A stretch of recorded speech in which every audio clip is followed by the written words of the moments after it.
Hi everyone, thank you so much for joining another Ready to Ride Pilates horse rider session.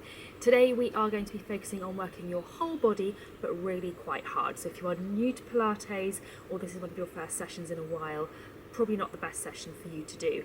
I also suggest if you are going to do this one, make sure that you are well warmed up before we get going. So let's have you centered and ready to go before you start, so make sure that you are equal through your weight in your seat bones. And you've got your spine in that nice extended but elastic position. Then I'd like you to pop your arms across your chest, and you're going to turn your shoulders from side to side, trying to keep them level as you go through those turns, and just making sure you're really opened out through the whole of your spine and upper body. Keep checking that you've got that equal weight through both of your seat bones as you go. Okay, then face the front, let your arms relax, and we're going to loosen off through your shoulders with some nice big rolls up, back and down. Really open out through your shoulders. Make sure there's no tension being carried through into the main body of this session. Okay, we're now going to lie down onto your side, and we are starting off with your clam in the level 3 position. So for that, you need to have your bottom leg straight and your top leg bent with your foot tucked in behind your knee. You want to have your top headlight basically pointing straight ahead, so watch that your knee doesn't automatically roll down onto the floor. Mouse hole open, pelvic floor onto floor 3, and then you are going to open and close that top knee, watching that top headlight stays absolutely still. If you find it a little bit wobbly, you can put your hand onto the floor in front of you, but watch that you're then not bracing through it. So hand onto the headlight. If you want to make this a bit harder, then you can add in some of your extensions, but just watch that you don't start to then get really wobbly. And you can always stay in this position and do a few extensions without coming back down into that closed clam position.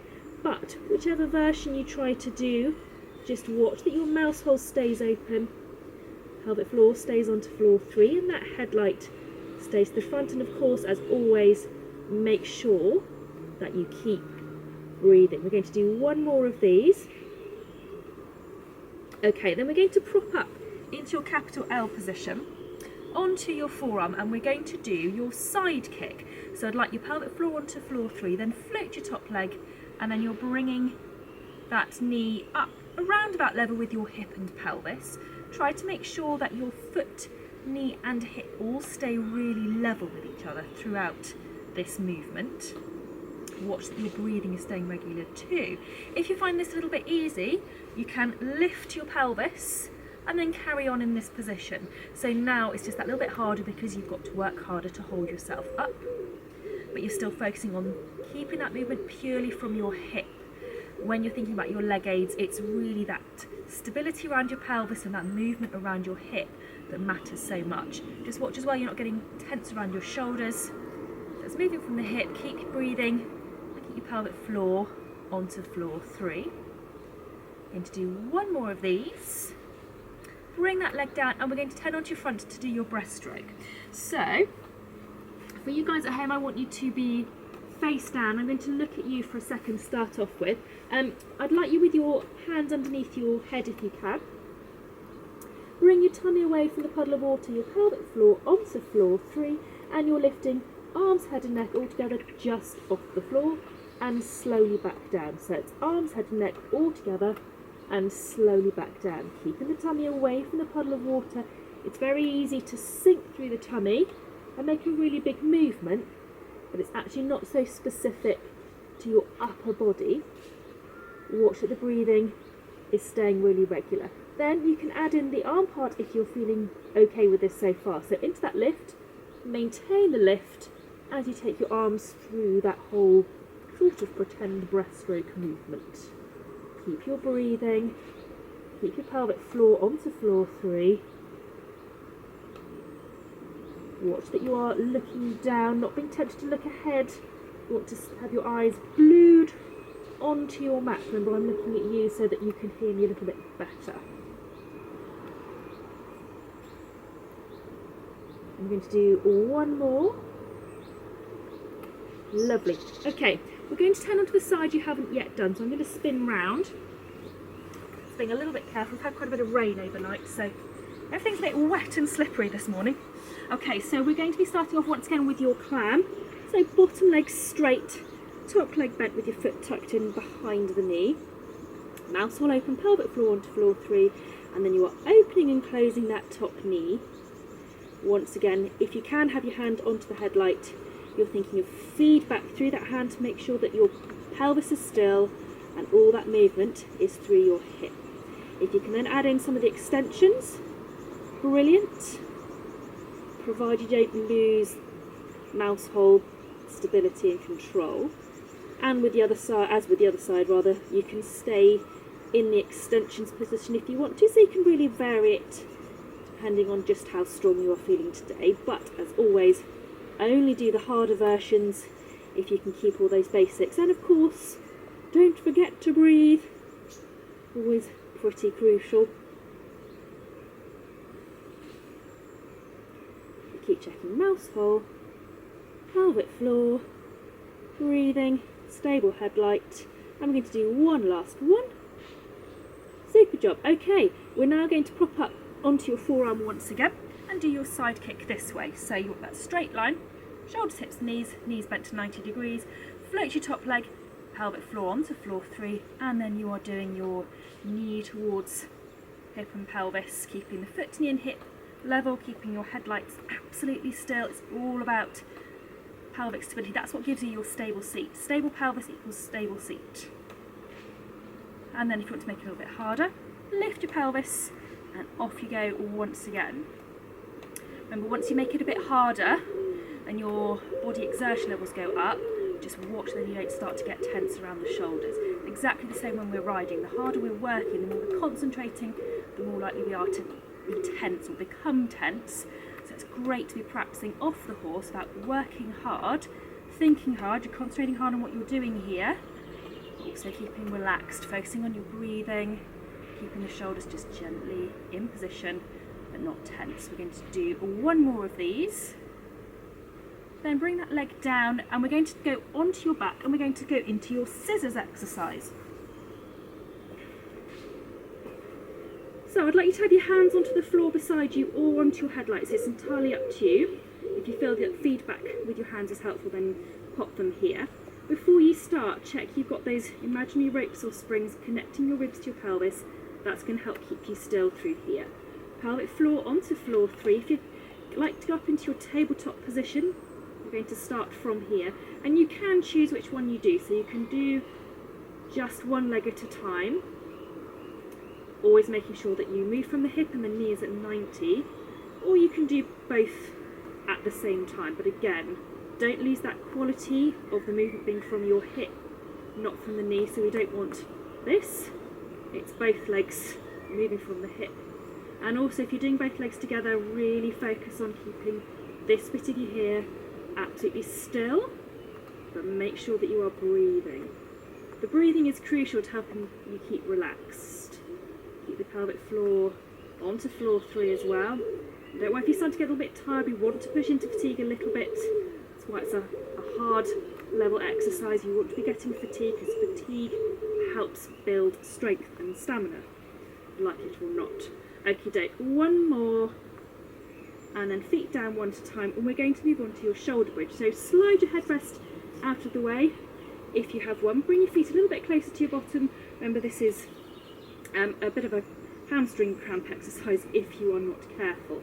Okay, we'll do a couple of warm-up ones just to get your back really in focus. So pelvic floor onto floor 3, then you're rolling back to imprint your low back into the mat and peeling up each vertebrae in time. Nice relaxed breathing at the top, and then you're coming back down each vertebrae in turn through that imprint to neutral.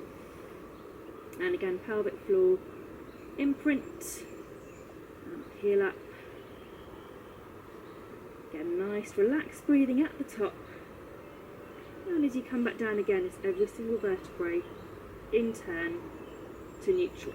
Then I'd like you to bring your hands up so they're above your shoulders and try to keep them shoulder width apart and relaxed and soft. Once again, pelvic floor imprint and peel up. And this time you're going to stay here and do your leg extension. I hope my feet don't slip on my mat because they're a little bit wet from the grass. And so you're trying to keep your pelvis level and your hands absolutely still. Those of you that follow me on Instagram, check out the reel from the summer where I've done this holding a couple of glasses of water, just to see how, it's a little test you can do at home to see if you can keep your hands relaxed but still whilst your legs are working. So pelvis stays level, headlights are level, and your hands stay still. Don't forget to breathe as well.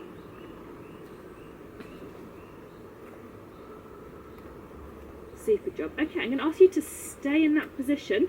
We're going to change it now to your hip dip. So check your hand position, then you're dipping each side of your pelvis in turn.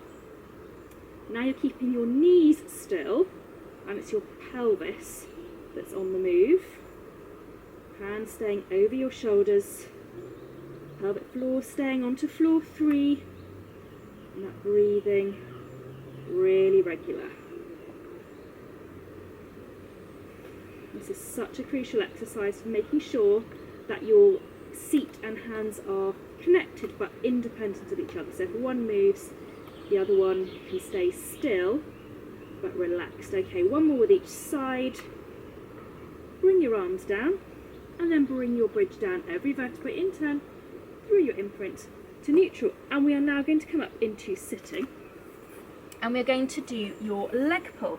So for this, I'd like to have your hands a little way out behind you, fingers pointing away from you. You don't want your hands underneath because it just makes it awkward with how far you can go with your body. So hands away, pelvic floor onto floor 3, open your hips like a hinge and slowly back down. So it's pelvic floor into that lift and slowly back down. If you want to make it a bit harder, stay in position and you're going to bring each foot up towards your pelvis in turn, and the focus with this is keeping your headlights level as you do it. Keep your breathing regular, keep your pelvic floor onto floor 3, but move each leg in turn. So keep that breathing, keep the pelvic floor, and keep your pelvis really level.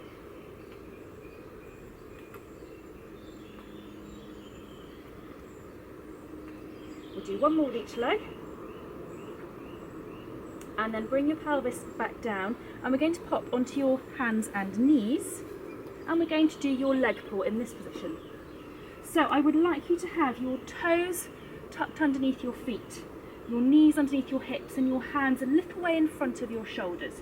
Pelvic floor onto floor 3, and lift your knees slowly back down. So it's pelvic floor, lift, and slowly back down. Then we're going to make that movement just a wee bit bigger, or quite a bit bigger.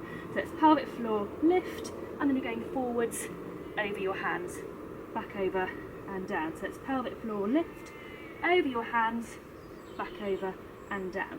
If you want to make it a bit harder still, hands further in front, and when you get to that end position, lift one hand up, bring it back down, lift the other hand up, bring it back down, come over and rest down.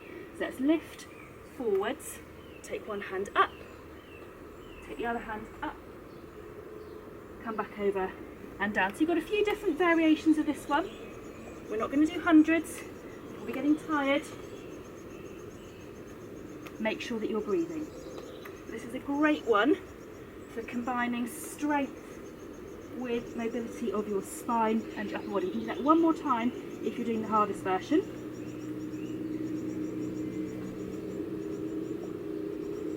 Super job. Okie doke. Bring your hands back towards your knees, and we're going to come up onto your knees for your kneeling roll-ups. This is a great exercise for anyone that's doing lots of schooling work. If you're jumping, anything like this is a great exercise to do because it's all about control of your pelvis. So we're going to be going down and up, trying to keep your shoulders over your headlights so that you're not leaning with your shoulders. So all that movement, all that initiation and control comes through here. Keep yourself nice and relaxed through your upper body. It's quite a good little exercise actually for just starting to wind down a little bit. So you're working hard through your pelvis and your thighs, but relax through your upper body. You do one more. Okay, and then I'd like you to have one foot up in front. Then tilt your headlights up towards the ceiling. Keep them up as you push forwards into your hip flexor stretch, and then ease back off.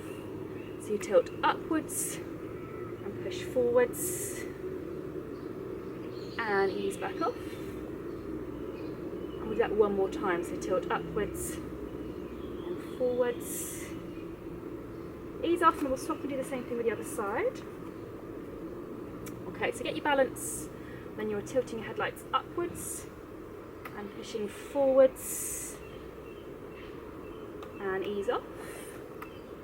And again, tilt upwards, push forwards and ease off. We'll do one last one this way. So tilt upwards, push forwards and ease off. And we are going to finish there because that was really quite a hard session in the middle. So well done if you have done all of those and done all the levels. That's really, really good.